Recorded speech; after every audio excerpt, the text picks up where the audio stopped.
उन्मील्य नेत्रयुगमुत्तमपञ्जरस्थाः पात्रावशिष्टकदळीफलपायसानि भुक्त्वा सलीलमधकेलिसुखाः पठन्ति।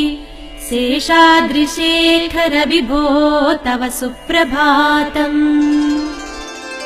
तन्त्री प्रकर्ष मधुरस्वनया विपञ्च्या गायत्यनन्तचरितम् तव नारदोऽपि भाषा समग्रमसकृत्करचारुरम्यम्।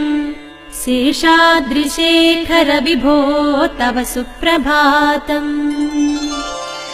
भृङ्गावळी च मकरन्दरसानुविद्धझङ्कारगीतनिनदैः सह सेवनाय निर्यात्युपान्तसरसी कमलोदरेभ्यः। शेषाद्रिशेखर विभो तव सुप्रभातम्। योषागणेन वरदग्निविमध्यमाने घोषालयेषु दधिमन्थन तीव्रघोषाः रोषात्कलिम् विदधते ककुभश्च कुम्भाः। शेषाद्रिशेखर विभो तव सुप्रभातम्।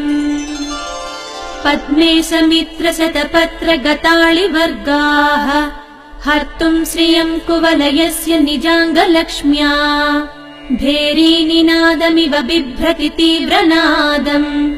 शेषाद्रिशेखर विभो तव सुप्रभातम्।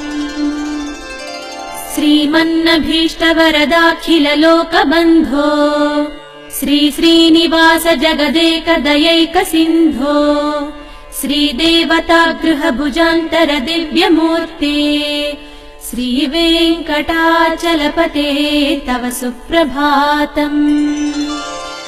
श्रीस्वामि पुष्करिणिकाप्लव निर्मलाङ्गाः श्रेयोर्दिनो हर विरिञ्चि सनन्दनाद्याः द्वारे वसन्ति वरवेत्र हतोत्तमाङ्गाः।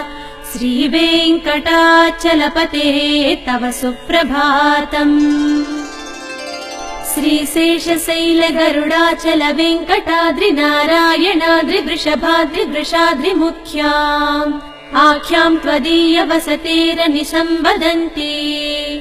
श्रीवेङ्कटाचलपते तव सुप्रभातम्। सेवापरा शिव सुरेश कृशानुधर्म रक्षोऽम्बुनाथ पवमान धनाधिनाथाः बद्धाञ्जलिप्रविलसन्निज शीर्षदेशाः। श्रीवेङ्कटाचलपते तव सुप्रभातम्।